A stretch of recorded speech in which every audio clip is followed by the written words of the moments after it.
Then we go across the street for lunch at a Chinese restaurant. We sit down, we order. She says, I need to go feed my parking meter. My car's a block away. She leaves the restaurant and never comes back and never responds to my text or anything. I was wondering if she'd actually been killed. Welcome to Forum. I'm Mina Kim. We've probably all been there, had a potential romantic partner stop responding to our messages, or friends drop out of text chats without explanation, or colleagues and clients abruptly end an email exchange. The act of ghosting has become so common these days, it's almost expected. Yet, it can feel really bad. It can hurt and anger us or leave us spinning. Listeners, have you ever been ghosted or ghosted someone? And what do you think it says about how we relate to each other today? Joining me to dig into those questions, Dominic Pettman, professor of media and new humanities at the New School and author of Ghosting on Modern Disappearance. Welcome to Forum, Dominic. Thanks so much, man. It's really great to be here. Lizzie Post is also with us, great-great-granddaughter of Emily Post and co-host of the awesome Etiquette podcast. Lizzie, welcome to Forum. Thank you so much for having me. So glad to have you both. And Dominic, I'll start with you. We should note, as you do in your book, that the phenomenon of ghosting is not new. People have dropped communication, stood them up on dates. You even had an uncle years ago just disappear completely for a while, right? More than a while. I still don't really know if he's alive or dead. Oh, wow. Yeah, I was only about 7 at the time. He decided he'd had enough for whatever reason and changed his name, moved to a whole new country, and yeah, no word since. So that was an impressive thing for a young boy to witness, to see. On the one hand, it was sad, obviously. You don't want a family member to just disappear of their own accord. There's something also impressive about it, being able to just decide, you can just leave? I didn't know that was an option. So I guess that foregrounds kind of the both sides of the ghosting, the kind of painful side of the people you leave behind and the liberating side of the ghoster themselves. Yeah, and those moments or those events were big deals. How do you define it in its modern form with it being so common? Right. Well, that's the big question we seem to be in a transitional phase. I mean, obviously people have left without word, abandoned each other, disappeared since the beginning of humans. But it has a new valence these days with the mediascape, with all the tools of technologies of communication. As I say in the book, as soon as you invent texting, you invent not texting. And so it's a big question to the degree to which it will become normalized. And even maybe, I'm very interested to hear what Lizzie says about the etiquette of it all, because we might have to invent rules of disengagement as opposed to engagement. I did hear that caspering is apparently a friendly form of ghosting. Perhaps you give a little more warning to the person. I'm not sure, but yeah, there are different degrees of it. There are different types, active and passive. But certainly the digital tools and the platforms and just the types of behaviors they encourage makes it harder to be there for specific people, but maybe for just the population in general. And so I don't know where it's going. I do fear that it might become just I think the pain is a good sign. The fact that we still feel that it's a big deal when someone close disappears. I mean, I guess it's game over for humanity if we just let each other drift past each other completely like ghosts. Well, let me invite listeners in. You can join the conversation at 866-733-6786 because I'm curious about what Dominic was just saying about why you think ghosting is growing as a phenomenon, becoming even more common or expected. And if you have ever ghosted someone, did you try to do it in a caspering way? Like, how did you do it? Or if you've been ghosted, How did that feel? You can email forum@kqed.org, find us on Discord, Blue Sky, Facebook, Instagram, or Threads at KQED Forum, or again, call us 866-733-6786. Lizzie, I'd love to get your thoughts too on what you think has given rise to this, why we are doing this more today. And as Dominic brought up, the devices we have to communicate with each other have brought this on, but in what ways do you think? Well, I think one of the things we face is that, you used to just have a telephone at your house, and now you have that phone in your pocket with you all the time.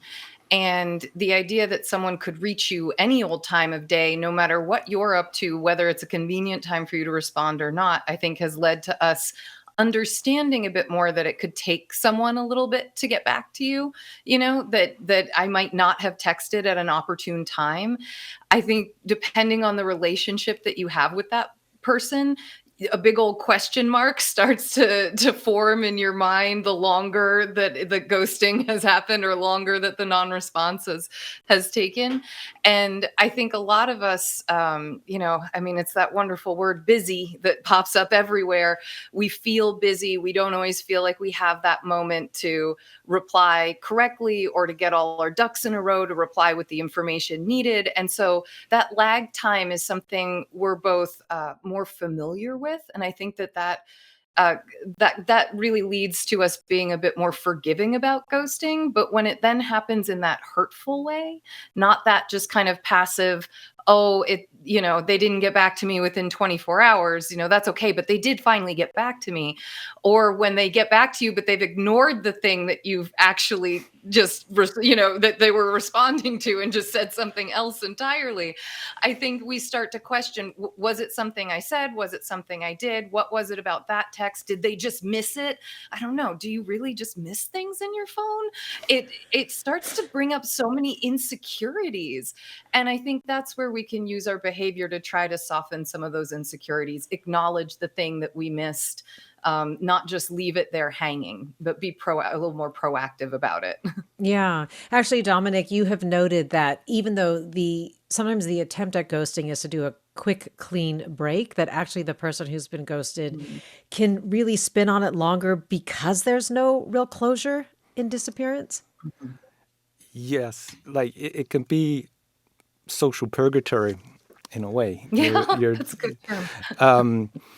And this is one of the ironies is that even though they've absented themselves from your life, the figure and the memories, it almost makes them loom larger because you don't have that closure, you don't have that explanation. So I guess Miss Havisham from Charles Dickens, abandoned at the altar, still wearing the wedding dress many years later, is I hope most of us aren't that extreme when it comes to our reaction to it, but we all kind of feel that way inside if someone meaningful to us just suddenly doesn't respond to our attempts at communication anymore. So I play a lot in the book with the kind of dynamic between absence and presence. And that's something that the new technologies have also really brought to the fore, is that often some of the most meaningful relationships you have are through text, through avatars, through the internet. They're not actually there present, but they are psychologically, existentially present, metaphysically present even. So there is something spectral about new media, and what's physical and what's metaphysical isn't that clear. So I argue that you can even be ghosted by someone in the same room as you if they're emotionally unavailable, for instance. So it's not about actual proximity, but it's about this very, a kind of heavy concept, I guess, of being present for each other, for showing up, as people say. Yeah, but it is true too that, these technologies have given us the possibilities for so many connections. And sometimes, as you say, those connections that are digital can feel very strong and more meaningful than even the face-to-face connections in our lives or someone in the same room. But it also means that it's a really convenient way or easy way to shut it down, right? If the relationship is started in the digital space, it's also very easy to end in the digital space. That's why it's so jarring, right? Yeah. the kind of swipe feature of the dating apps, I suppose, can be applied to everyday life. So as we know, the distinction between offline and online doesn't make that much sense anymore. Yeah. So as soon as the big tech made it possible to swipe a human being off your screen without feeling any kind of remorse or post-humanity, I think we were preparing ourselves to do that to each other even outside the protocols of the software. Well, this sister writes, I'm part of a bunch of group chats and it can get overwhelming. There's one thread of local acquaintances that I'm part of but rarely participate in. Someone is always sending a message about meeting up on a weeknight or suggesting weekend events. I love knowing what people are up to, but sometimes I get self-conscious about whether I'm actually invited. Should I be acknowledging every single message? Is being a casual texter okay? Lizzie, that sounds like one for you. I think it depends on the group dynamic, and it's one of those where if someone is putting an invitation out to a group chat like that, I would assume that everyone in that group chat is invited and that you could feel confident saying, oh, I would love to come to something like this. But beyond that, I think it's really I think it's really tough in our digital age because we feel so insecure about these spaces so often. That's one that really gets me with it. I have a girlfriend group chat, and there's one girlfriend who really seems to be able to garner responses to invitations, and I was really wondering, like, how does she do it? Because there are times where I'll invite people to something and it's just crickets, and the chat just moves on, and you're like, oh, it didn't work. Yeah. But you feel a little bit of that pain from childhood, like, oh, no one's coming to my birthday party, Yeah. But I think that they're real spaces that we operate in, and the more we can take care with our behavior and actually pay attention to the flow of that conversation, who's asking what, and respond to it, I think the better off we are. But the listener also brings up something interesting, Dominic, in the overwhelm, which you've noted as well. You write, we all look down on people who ghost, and yet we are all obliged to deploy this option on semi-regular occasions, given the over-connected world in which we live. So that makes it more understandable too, right? I mean, people do have a lot of expectations for connection now. Right, and the sociologist Robin Dunbar noted a number that we're the sort of maximum number of any organic community, and that's 150. And obviously, we are all meant to juggle more than 150 people. We're talking with Dominic Pettman, a professor of media and new humanities at the New School, who's written a book about ghosting, and with Lizzie Post, great-great-granddaughter of Emily Post, co-host of the awesome Etiquette podcast, about the phenomenon of ghosting. And we'll have more with them and you after the break. I'm Mina Kim.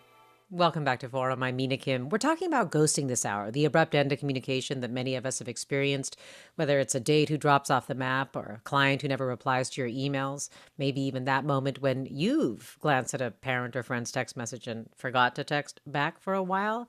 We're talking about how it makes us feel and how it affects us in society, what it says about where we are right now when it comes to interaction. Dominic Pettman has written a book about this called Ghosting on Modern Disappearance, a professor of media and new humanities at the New School. And Lizzie Post is co-host of the awesome Etiquette podcast and co-president of the Emily Post Institute. And you, our listeners, are sharing if you've been ghosted and how that felt. Have you ever ghosted someone? Even tried to maybe reconnect later? Do you think it's ever acceptable to ghost? And if so, in what situations? Email forum@kqed.org, post on our social channels at KQED Forum, or call us at 866-733-6786, 866-733-6786. And let me go to Mark in San Francisco. Hi, Mark, you're on. Yeah, hi there. Here's my experience. I'm on a third date with a woman I meet online. We go to the Palace of the Legion of Honor, walk around, connect on the art that we like. We then go to Green Apple Books on Clement, walk around, look at books, connect on the literature that we like. Then we go across the street for lunch at a Chinese restaurant. We sit down, we order. She says, I need to go feed my parking meter. My car's a block away. She leaves the restaurant and never comes back and never responds to my text or anything. I was wondering if she'd actually been killed. Wow. And then 2.5 years later, she texted me an apology from Britain. Wow.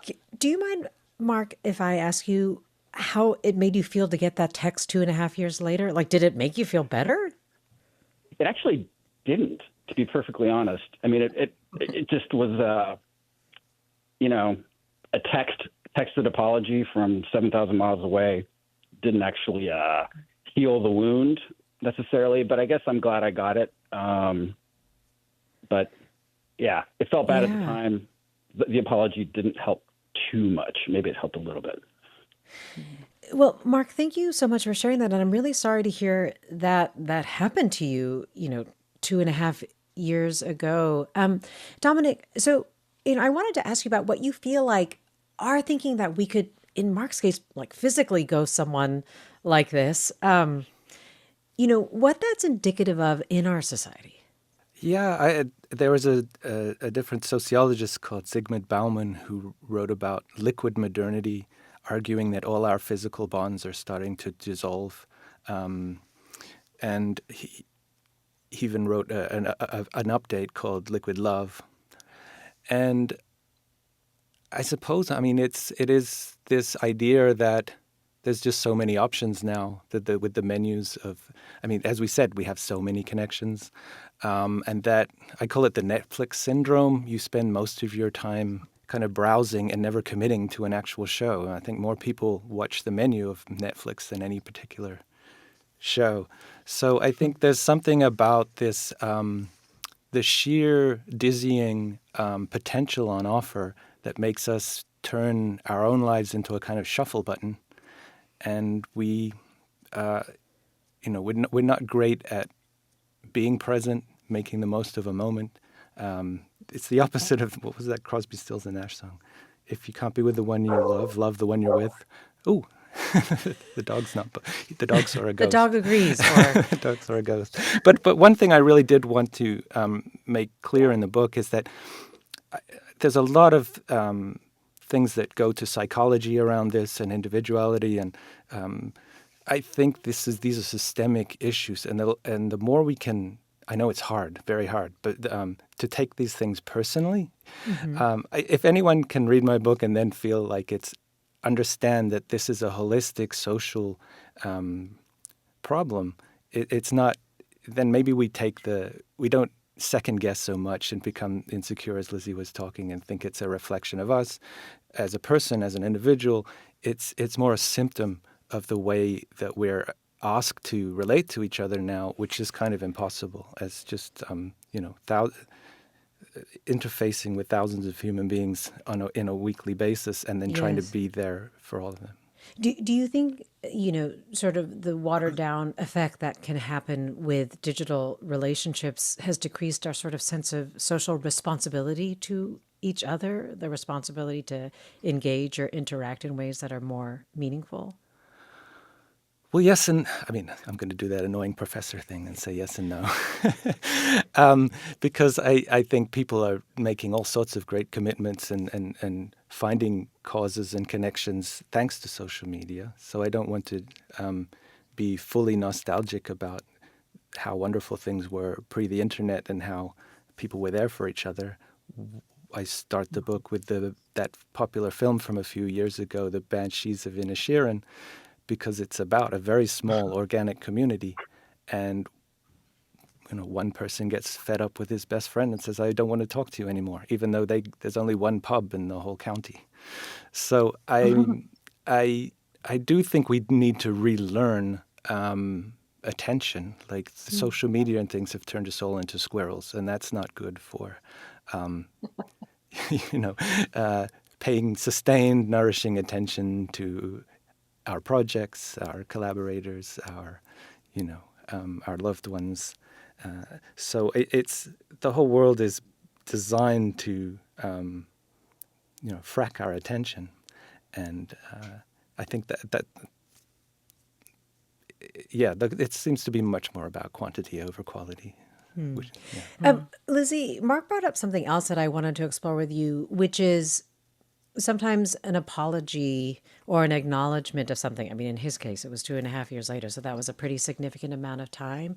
But it can not have the effect of soothing the person who was ghosted, and maybe even be interpreted as, because I've heard this as well from people who have gotten acknowledgement after someone ghosted them for a while, as more self-serving for the ghoster, right? To make themselves feel better. So if you have done this to somebody and you do feel bad about it, and your goal is to make the person you ghosted feel a little better, do you have any thoughts on how best to acknowledge what you did? I mean, I think a good apology is an important place to start. And even as Mark acknowledged, it helped a tiny bit, maybe to know that she thought it was wrong too, to finally hear that, like, yeah, the way you treated me was bad. Thank you. It doesn't make the bad feeling go away or the memory of it any better. I mean, he still has a whole lot of questions about what happened. I'm no psychologist, um, but I think it speaks so much to our fear of delivering rejection more than anything else, even maybe than just her being that insecure about telling him this isn't working out for me. I'm so sorry, but I've had a nice time, but I don't really want to move forward with this. I hope you can understand.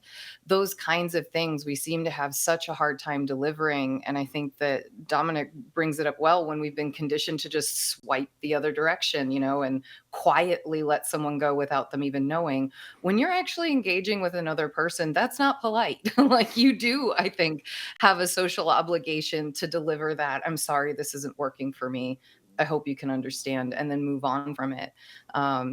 Mark might not have felt great about that in the moment if it had happened, at the end of the lunch, but I think he would have felt more respected in the situation. Mark, I don't want to speak for you, but I'm just guessing. But I think that's an important aspect here, that we really stink at rejecting people and delivering bad news or bad and anything that might make the other person feel harm. We seem to run away from it, so scared that we actually cause more harm. I think caller Hank is having some similar thoughts. Hank, join us. You're on. Hi. Yeah, I was going to say pretty much the same thing. I've been ghosted, and I've felt the temptation to ghost in dating context. And it always comes down to a fear of the other person's disappointment and sadness. Yeah. And I think it underscores the point, as you were saying, Dominic, that it's important to maybe recognize that this is not necessarily a personal judgment about us. Let me go next to caller Winston in Oakland. Hi, Winston, you're on. Hi. I think something that a lot of men don't understand about dating women is that way too often when women reject men, the men become nasty, mean, and even violent. And I think something that women can't, they have no way of knowing most of the time if a man will become nasty, mean, or violent. So the safer option for them is to ghost, right? So I think something that as men in particular, but I guess everybody, if you get rejected, thank the person who's rejecting you and say, hey, thanks a lot. We had a great first date or whatever. I had a great time. You're a lovely, beautiful person. Good luck in the future. And then 90% of the time, the person will respond to that and be like, hey, thanks, you too. Good luck out there, Winston, I really appreciate you bringing up that point, because I do hear this a lot too, and from women who are dating men who say that sometimes the only way to get the message across to this person who may, be very entitled and not really reading your other cues, that this is the best way to do it, right? So, Lizzie, there are legitimate reasons, maybe even preferable to ghost. Yeah, and we would always say at Emily Post that safety supersedes etiquette. If you're getting that vibe, then you do what you need to do. Like, put the politeness aside for a minute, and you do what's going to make you feel safe. I have experienced those kinds of horror stories, and they are terrifying. I have read about worse versions of them, and they are even more terrifying. And I'm just so grateful that you brought this up, because I wasn't even thinking about this in this conversation, and yet that's happened to me before. Yeah. And Dominic, you've also talked about how sometimes ghosting can even be merciful. Like, say, in the employment context, there was this study that found that people, who applied for a job and, had some minimal interaction with the potential employer and then was ghosted and not chosen for the position and never heard anything back from that person, that actually the people who heard back and heard the reasons they weren't chosen felt worse than the people who were just ghosted. Right. Yeah, it is morally ambiguous. We tend to think of the ghoster as a villain figure, but as we've just been very importantly reminded that there are certainly reasons for it. Feminist ones, for sure. There's quite a bit of literature around that, the feminist case for ghosting, and some men's magazines and things have even been trying to do exactly what Winston was saying and helping men learn to take rejection better. But this is one thing I also wanted to stress is that it's not just a romantic thing, as I started with the family example, but it's also expanding out into the professional world, whatever business you're in. I'm sure you've been ghosted by a client or a boss or a colleague, and it's becoming more and more prevalent. In fact, the ghosting in the definition we think of it today showed up in the Oxford English Dictionary in 2012, and that was a tweet, actually. And the context was an interview. Somebody just said, "Oh, I ghosted an interview." So that was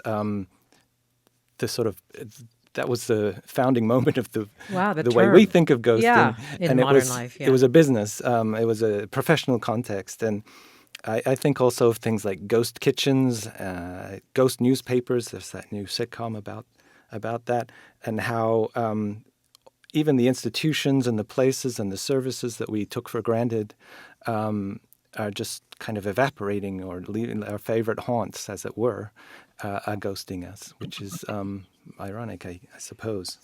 Yeah. Dominic, though, what should people keep in mind about the stakes of ghosting in the workplace? Oh, wow. I hadn't really thought about that. I mean, it's part of it is systemic. Again, I keep blaming the system, don't I? But sometimes it is. There's only one employee dealing with 1,000 applications or something. I guess we'll have AI, won't we? We'll have AI stepping in and doing the stuff we should have been doing all this time and telling people, at least doing. We'll outsource our etiquette to our machines. With so much remote work, Lizzie, I'm wondering how long we should reasonably expect to wait for a response before we consider ourselves ghosted in a professional context.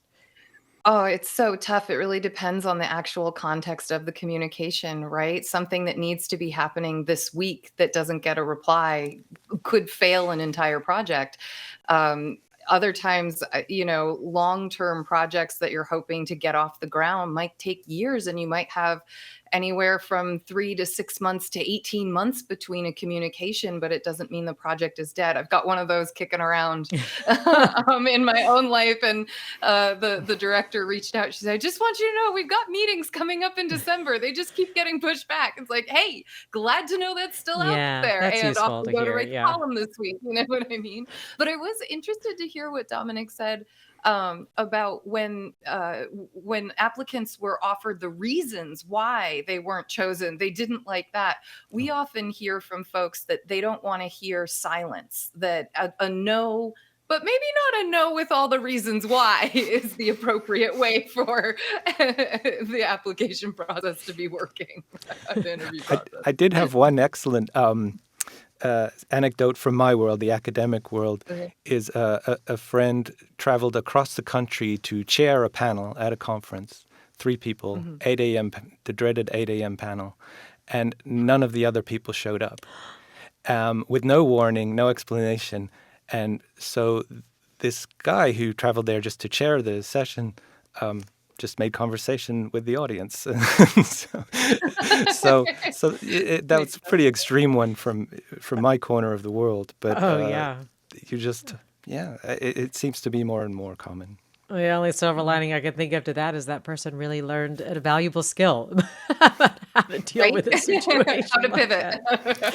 Let me go to caller Elizabeth in Santa Rosa. Hi, Elizabeth, you're on. Hi, I just wanted to call in and say it's a great topic, and I think the gentleman that was speaking before touched on it, but I have ghosted before in the dating world, and I feel awful about it. And it comes from a place of just being scared of the response of the gentleman that I would be rejecting, because I've had a few pretty lousy ones, and then it makes you scared to do it again, and then you make the ultimate bad move and you hurt someone's feelings. So anyway, I really appreciate the topic, and I just wanted to chime in with that too. Elizabeth, thanks for sharing that. And you know, and Dominic, again, you have brought up that ghosting can be necessary, even merciful, when compared to a prolonged fade or a slow drip from a more superficial relationship that you have, and that's called breadcrumbing. Apparently. Yeah. I mean, there are forms of emotional manipulation. The other figure, as opposed to the ghost, is the zombie, right? And because digital media has made relationships so easy to continue in this very light, superficial way, some relationships go on much longer than they perhaps even should, because it's so easy to just send an emoji once a week or something. And I suppose that's a form of breadcrumbing, and the unkind version would be, this is a zombie relationship perhaps, and maybe it's time to transition to a ghost. I don't know.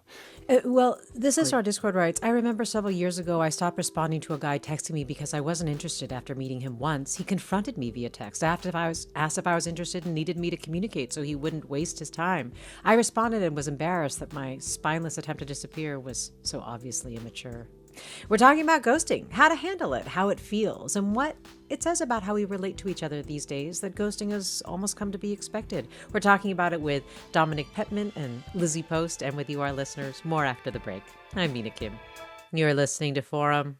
I'm Mina Kim. Technology makes it easier to disappear without a word. Despite how bad we all know it feels, ghosting has become more commonplace and more expected, the abrupt end to communication that many of us have experienced. And we're talking about the effects of this and whether or not you've been ghosted, or if you've ghosted someone, if you think it's acceptable to ghost, and in what situations, and why you think ghosting is more common or expected. You can email forum@kqed.org, find us on Discord, Blue Sky, Facebook, Instagram, or Threads at KQED Forum, or call us at 866-733-6786 to join the conversation with Lizzie Post, great-great-granddaughter of Emily Post and co-host of the awesome Etiquette podcast, and Dominic Pettman, a professor of media and new humanities at the New School, author of Ghosting on Modern Disappearance. Let me go to Maria in Newark. Hi, Maria, you're on. Join us. Hi, good morning. I just, I'm listening to the show. I wanted to just give a little quick breakdown of what happens to me when I ghost people. I do have a mental illness, and, everybody knows it in my family, so I am bipolar, and I just tend to, ghost them even when they're checking up on me. I'll ghost them, and then that'll prompt them to come and probably bring me a Starbucks and, hey, how you doing? And if I'm doing okay, then that's the end of that visit, because they know I like to be alone. It's nothing against anybody or anything. It's just sometimes I'm up to it, sometimes I'm not. And, I mean, as long as I have the right people in my corner, they know to go check on me if I'm being distant. And if I'm not and I want to go out, they're the type that will go pick me up and we'll go do something to keep that kind of like that motivation going until like my body can't, or my brain will say, hey, you got to stop for a few days. But I have good people in my corner, and I know it's ghosting, but I don't think with having the people that really love me and try to take care of me consider it ghosting. I don't know if that makes any sense. Oh, absolutely. To me, it does. To me, it does, because I have the right people there. And for a minute, I didn't have the right people there. So, the downside of being bipolar, you don't want to do anything, would just drag out. So now it's just, I always call it like minor episodes, and then boom, I have a cousin, I have an aunt, I have, a friend. Come on, get up, get dressed, let's go. And so it's a different type of ghosting, but it's still ghosting.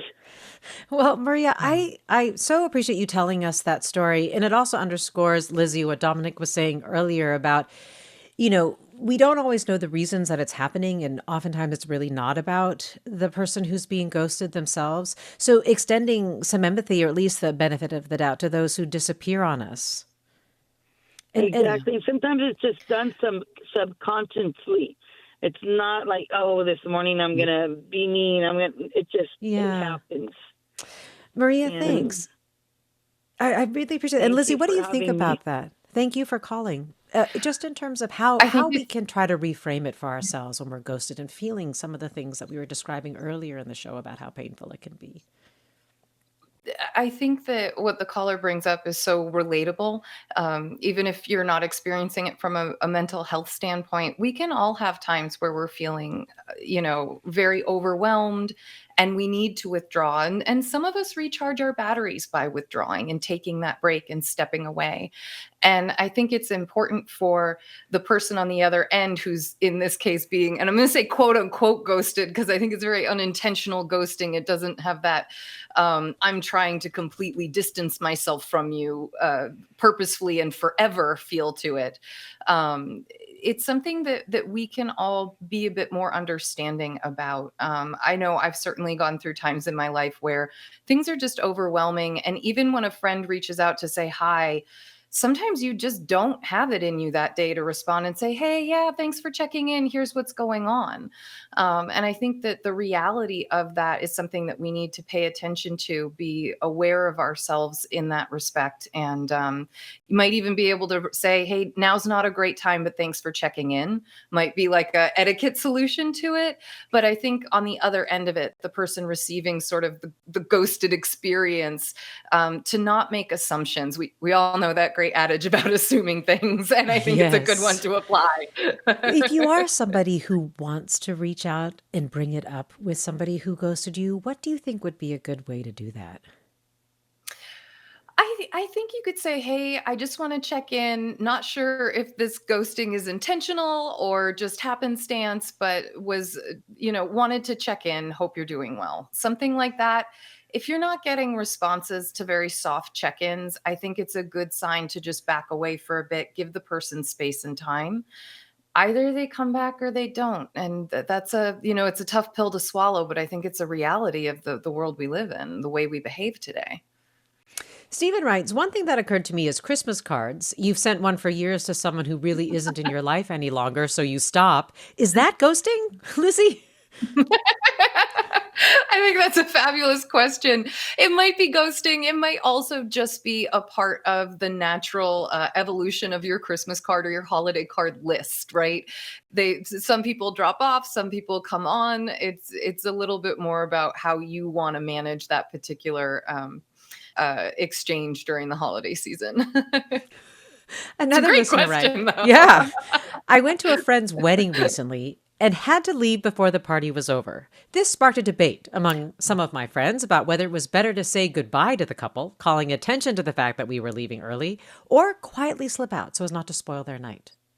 What does your guest think? I'm guessing this is you, Lizzie. Silently leaving a party Okay, I ghosted. was gonna say that's one where I do think, especially a wedding, it's a pretty big, significant event. And if you are leaving before the cake cutting, if there's going to be a cake cutting, or before sort of some of the normal departure times, like after a dinner, after some dancing, I would say that it is important to go seek out the couple and explain what your absence is going to be for.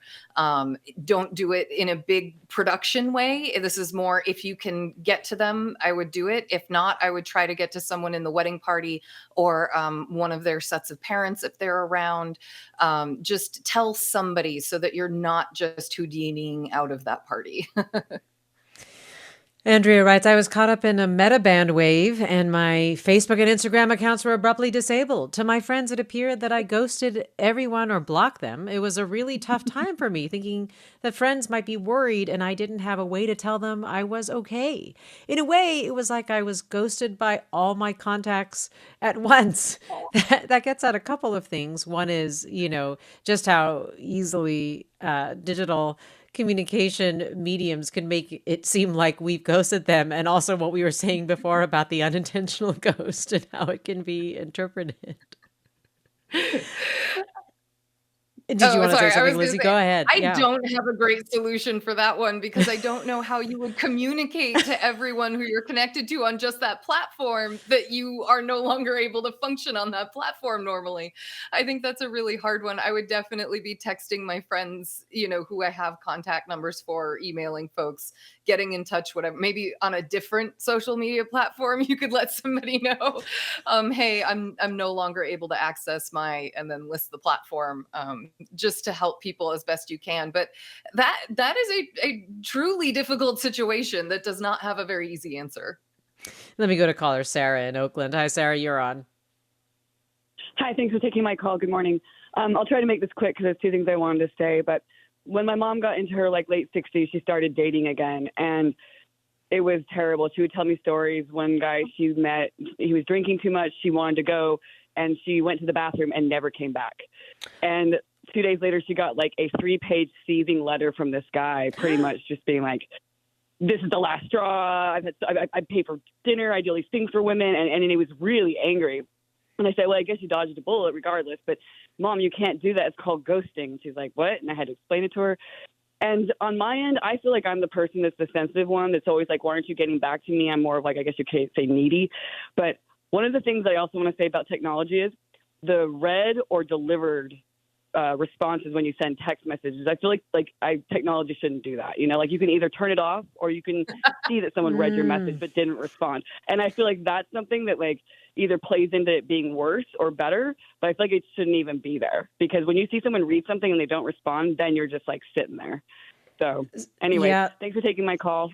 Wow, so relatable, Sarah. Right, Lizzie, with regard to, just all the tools we have to know whether they've read it or it appears like they've read it or the ... as you were saying, and the kind of, yeah. What do you think about the role of those types of technologies, as Sarah is saying, in, the effects of ghosting? I have shut those off on my phone. I don't let the read receipts be a part. I know that some people choose to, especially with very close contacts. I hear a lot of my married friends talk about that. Like, oh no, it really helps to know whether they've seen the message or not. Then I don't bug them about something. But I'm with you. I think disabling those is actually a healthy thing. Other people will argue differently, so it is a little bit personal preference. But leaving someone on read is really, really tough. I know you've seen it. But also seen it means like, what does that really mean? Have they actually seen the whole thing, or did they just engage the notification that popped up and therefore it's checking off the read receipt for you? It's really hard to know exactly what that means. Did they read the whole message and see the question mark at the end? I think it's really difficult, and it does try our patience. And I think that's really hard. Sometimes text messaging is really supposed to be that place where we can send something to someone and then let them respond in their own time, as opposed to that phone call, which feels a little bit more like demanding immediate attention, even though we know we can all control our devices. I think it's psychologically really difficult for us, and we've created this for ourselves. We're talking with Lizzie Post, co-host of the Awesome Etiquette podcast, and Dominic Pettman, professor of media and new humanities at the New School, author of the book Ghosting. And we're actually trying to reestablish our connection to Dominic, who we have lost that connection with briefly. Let me go to caller Vicky in Mill Valley. Hi, Vicky, you're on. Hey, Nina. So this didn't happen to me, but it happened to a girlfriend while we were all backpacking, which we do every year. She was kind of in the middle of a breakup with a guy, not really sure if they were going to connect back or not. And he didn't know that we were going backpacking where there is no cell service. So he called her, didn't get a message, texted her, didn't get a message. He kept calling, texting, and each time he just got angrier and angrier. And by the last time he was like, this is why we're not going to work, which of course we heard 2 days later in the car coming home. And we all laughed and just said, no. To this guy, and that was the end of that relationship. Well, again, one of the reasons you might try to give a little bit of the benefit of the doubt to the person who is ghosting you. Thanks for sharing that, Vicky. Let me remind you. Yeah, thank you. Let me remind listeners you're listening to Forum. I'm Mina Kim. And this listener writes, I grew up in a home where the silent treatment was used as punishment. Even today, at almost 80 years old, sometimes it's something that deeply hurts. One best friend uses it often after 45 years of friendship and ghosting. I'm juggling whether to finally walk away. Let me see if Dominic is there. Dominic, have you heard about this sort of like weaponizing ghosting? And we don't have Dominic, so let me ask you that, Lizzie.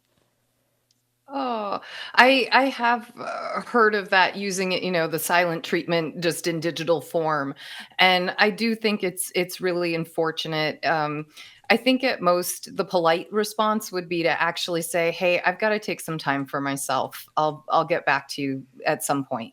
But I don't think it's appropriate to just weaponize the silent treatment in digital form. It's really, I think it's not going to do well if you want that relationship to be one that you want to have move forward in the future, right? It's super effective when we want to end a relationship and we really want someone out of our lives. But I think if it's someone who we're close with or going to have to work with in the future, whether it's family or friends or dating or work, to just use the silent treatment in that way, I don't think is very effective or mature. It might be what someone has to do, but I think acknowledging it would be a better way to communicate, hey, I have to stop communicating with you for a bit. And just leave it at that. At least they know that. They just know that. You know what I mean? Even if they don't know why. Well, Heidi writes, the worst ghosting for me is when you are in a friend group and one friend decides they no longer want to be friends with one of the friends. They decide to just let the relationship go and not contact the friend or friend group. I'm talking about women in their 50s, not teenagers. It is horribly awkward for the other friends to explain why they no longer are coming, as it is really not nice. Another listener, Stuart writes, many years ago, a rather new employee went to lunch and then never returned. The staff's reaction varied from great concern to great criticism. It was truly odd and perplexing. I know, again, left to do so much interpretation. Jeff writes, doing intergenerational work, I find that everyone seems to think they're getting ghosted. Oftentimes, different generations use different platforms differently. What I've learned to tell adults is for teenagers, Snapchat is text, text is email, email is non-existent. If you need to get their attention, let me know because I'm on those platforms. Let me see if I can get Nancy from Berkeley in here. Hi, Nancy, you're on. Oh, hi. Yes, thank you. I'm an older woman, and I have a number of friends, but I have 3 friends that disappear from time to time. Now, if I call 2 of them after a month or so, then we sort of get back together. And, I mean, these are people I've known a long time, women I've known a long time, and then they'll kind of disappear again. But I have one friend that I've also known for years and years, and she will disappear sometimes for a year, and then I'll run into her. We both like to do thrift shopping, and I'll run into her in a thrift shop, and it's like, we've never parted, and, we'll meet for lunch or something, and then she'll disappear again for a year or so. And, it's beyond me. I do not understand any of this. But have you come to accept it, or is it still just something that... Well, no. You're still... I get it, Nancy. Thanks. And Greg writes, I have various long-standing friends who I communicate with by texting. We will have bursts of texts and then radio silence for weeks to months. And this goes on. Dominic, are you with us? I don't know. Am I? You are. Yeah. I can hear you. And I just wanted to let our listeners know that Dominic did not ghost us. I was worried. That would be a pretty big move. I know. This was your moment to really make the point. But really, ghosting is here to stay, which is what it sounds like. And it sounds like it's normalized. I've wondered if it's normalized because, it happens and because we've decided to cope with it, or we're coping with it. We're normalizing it to be able to have saying it's normalized to be able to have it as a coping mechanism. Almost it's like, okay, this is just the way things are. And so, Dominic, I guess what I'd like to ask you as we come to the end of the hour is, given the fact that it appears ghosting is here to stay, what is one piece of advice that you have for us around it? Oh, wow. I mean, one little nugget I got from the research is that even Obama was ghosted by Marilyn Robinson, the great novelist who wrote Housekeeping and Gilead. So, and she couldn't even explain why. She said in an interview they used to write very long, interesting letters to each other, and then she just stopped. And she couldn't even explain why, never said sorry. So I don't know. If it happens at that level, then maybe we should all expect it. It's inevitable. Yeah. But yeah, I think try to not to take it personally would be. I know that's very hard pretty much impossible to do. So I guess it's just one more. Have to cope with. Well, while we can't say for sure what the effects of this phenomenon of ghosting is, a culturally expected thing now, what effect it will have, you have both really helped me better understand it this hour. Dominic Pettman, thank you so much. His book is Ghosting on Modern Disappearance. Lizzie Post. You can hear Lizzie on the awesome Etiquette podcast, great-great-granddaughter of Emily Post. And thank you, as always, to our listeners for sharing so candidly your stories, your experiences. They mean so much. This is Forum. I'm Mina Kim. Have a great weekend.